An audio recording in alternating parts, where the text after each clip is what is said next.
দেখেন গরুর পূজা কিভাবে শুরু হয় পৃথিবীতে প্রথম। মুসা আলাইহিস সালাম আল্লাহর সাথে সরাসরি কথা বলতেন। ওয়াকাল্লাম আল্লাহ মুসা তাকলিমা। সুবহানাল্লাহ পড়েন, আওয়াজ তুলে সবাই বলেন সুবহানাল্লাহ। এখন বনি ইসরাইল হচ্ছে পৃথিবীর সবচেয়ে গোয়ার জাতি। তারা বলে, মুসা তুমি যে আল্লাহর সাথে কথা বলো আমরা তো দেখি না, তুমি যে কথা বলো আমরা তো শুনি না, তো কি করতে হবে? বনি ইসরাইল বলে, আমাদের মধ্য থেকে 70 জন নিয়ে যাইতে হবে তোর পাহাড়ে। ওরা আয়সা যদি কয় হয় আমরা শুনছি, তাহলে বিশ্বাস করব। কত বড় ডাকাত দেখছেন বনি ইসরাইল। এদের চেয়ে গোয়ার জাতি নাই। এত গোয়ার তুমি করেছে মুসা আলাইহিস সালামের সাথে। তুমি যে আল্লাহর সাথে কথা বলে আমরা তো দেখি, কি করব? 70 জন আমাদের বন্ধু বান্ধব যে যদি দেখে তারা বললে ওকে আস, 70 জন আস। 70 জন নিয়ে গেল। মুসা আলাইহিস সালাম হারুন আলাইহিস সালামকে খেলাফা দিয়ে গেলেন, আল্লাহ ওনাকে নবী বানালেন। মুসা আলাইহিস সালাম বললেন, হারুন খবরদার, বনি ইসরাইলের মধ্যে তাওহীদের বাণী প্রচার করবা, ঐক্য ধরে রাখবা, বিচ্ছিন্ন হতে দিবা না। চলে গেছে। এইদিকে বনি ইসরাইলের এক দুষ্ট লোক ছিল, নাম সামিরি। কি নাম?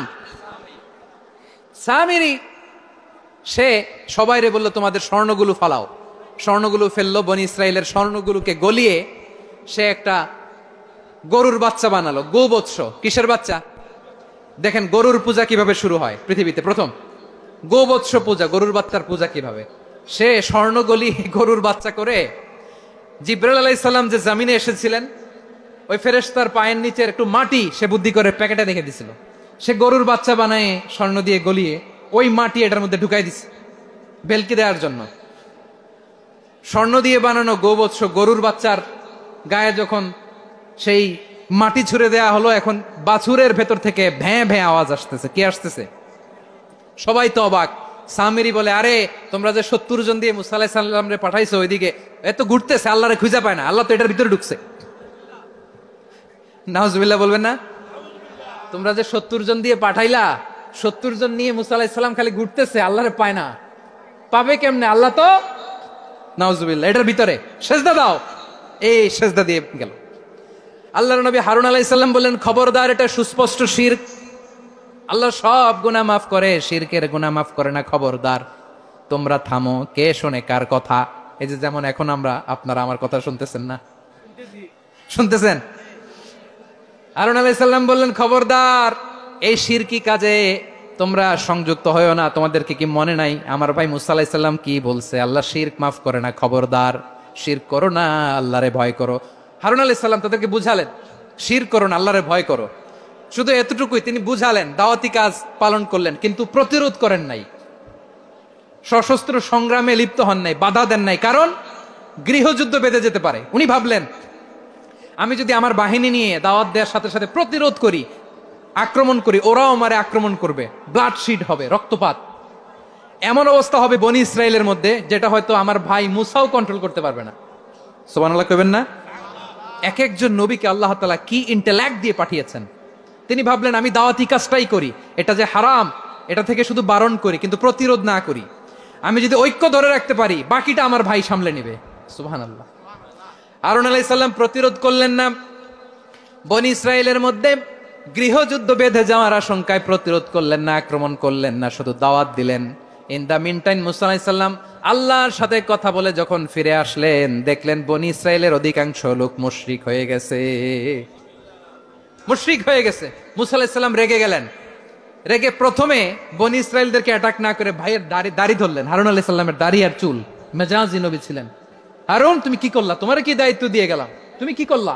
তুমি থাকতে বনি ইসরাইল কেমন করে শিরকের কাজে নিমজ্জিত হয়ে যায়? সাইয়েদনা হারুন আলাইহিস সালাম বললেন, ইন্নী, কোরআন সাক্ষী, কোরআন থেকে কোট করছি, ইন্নী খাশিতু আন তাকুলা ফাররাকতা বাইনা বনি ইসরাঈলা ওয়া লাম তারকুব কওলি। ও আমার ভাই, আমার দাড়ি ধরবেন না, আমার মারবেন না। আমি ভয় করেছি, আমি ভয় পেয়েছি, না জানি আপনি বলেন তুমি কেন খাশিতু আন তাকুলা ফাররাকতা বাইনা বনি ইসরাঈল, আপনি এসে আমারে যদি বলেন তুমি কেন ঐক্য ধরে রাখলে না, কেন মারামারি হলো, কেন রক্তপাত হলো, তোমার কি এই দায়িত্ব আমি দিয়ে দিয়েছিলাম? আমার কথার দিকে কি তুমি ভ্রুক্ষেপ করো নাই? আমি যে বলছি তাওহীদের বাণী প্রচার করবা আর ঐক্য ধরে রাখবা, আমার কথা কি শোনো নাই? আপনি আমারে ধমকাবেন, এই জন্য আমি প্রতিরোধ করি নাই, আক্রমণ করি নাই, গৃহযুদ্ধ আটকানোর জন্য, কিন্তু আমি দাওয়াত দিয়েছি। সুবহানাল্লাহ পড়েন। ঐক্য ধরে রেখেছেন। মুসা আলাইহিস সালাম মুহূর্তেই সামিরীকে আক্রমণ করলেন, অ্যাটাক করলেন, শাস্তি দিলেন। মুহূর্তেই ওই গোবৎস গরুর বাছুরকে ভেঙে চুড়ে মেসাকার করে সাগরের মধ্যে ভাসিয়ে দিলেন। পুরো বনি ইসরায়েলকে আবার তাওহীদের উপর প্রতিষ্ঠিত করলেন। পড়েন সুবহানাল্লাহ। এই ঘটনা থেকে শিক্ষা কি? শিক্ষা হচ্ছে আপনি শিরকের আড্ডাখানা দেখলেও বৃহৎ স্বার্থে তাওহীদের দাওয়াত দিবেন, প্রয়োজনে আপনি ঐক্য নষ্ট করবেন না। সুবহানাল্লাহ পড়বেন না? তাহলে ঐক্যের গুরুত্ব বেশি না কম বলেন? আওয়াজ করে বলেন।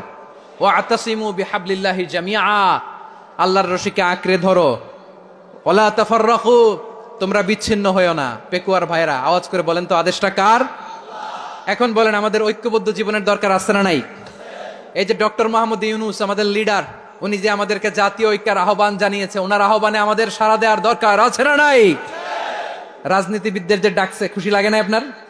আলেমদের ডাকছে খুশি লাগে নাই? আলহামদুলিল্লাহ বলবেন না? আলহামদুলিল্লাহ। সবাইকে ডেকেছে, ঐক্যবদ্ধ করেছে। আমরা ঐক্যবদ্ধ থাকতে চাই, আমরা ঐক্যবদ্ধ জীবন চাই, আমরা আর কাদা ছড়াছড়ি করতে চাই না। রাজি আছেন সবাই? এখন আমরা যদি ঐক্য নষ্ট করি আমাদের কি কি সমস্যা, কি ক্ষতি, কি কুফল? অনৈক্যের কুফল কি? কয়েকটা কুফলের কথা বলে শেষ করবো। প্রিয় ভাইরা, what are the drawbacks and disadvantages of division, social and political division in the society? Disunity. আমরা যদি বিচ্ছিন্ন হই, একে অপরের যদি মারামারি করি, একজন যদি আরেকজনের কাফের ফতোয়া দেয়, আমাদের কি ক্ষতি? শুনবেন? কথা কয় না, শুনবেন? এক নাম্বার ক্ষতি হচ্ছে আমরা যদি বিচ্ছিন্ন হই আমাদের শক্তি কমে যাবে, আমাদের পাওয়ার আমরা হারাবো। আমাদের কি হারাবো? পাওয়ার। মনে রাখবেন, যখন আমি একা থাকি তখন আমি ব্যক্তি, যখন আমরা সবাই মিলি তখন আমরা শক্তি। যদি পরিস্থিতি কখনো এমনও হয় শিরকের আড্ডাখানা, আপনি ঐক্য প্রতিষ্ঠার জন্য, ঐক্য রক্ষার জন্য তাও শুধু তাওহীদের দাওয়াত দিবেন, ওইখানে আক্রমণ করবেন না। এটা কোরআনের নীতি। কথা বুঝতে পেরেছেন? সামনে শিরকের কি? কথা কয় না, শিরকের কি? আড্ডাখানা, আখড়া। কিন্তু ঐক্য বজায় রাখার জন্য, গৃহযুদ্ধ এড়ানোর জন্য আপনি শুধু এটা যে শিরক, এটা হারাম, এটা থেকে তোমরা বেঁচে থাকো, শুধু দাওয়াত দিবেন, আপনি আক্রমণ করবেন না। এটা কোরআনের বিধান। সুবহানাল্লাহ কইবেন না? তো এই চমৎকার ঘটনাগুলো আপনারা শোনাইতে পারবো এরকম বিশৃঙ্খলা করলে?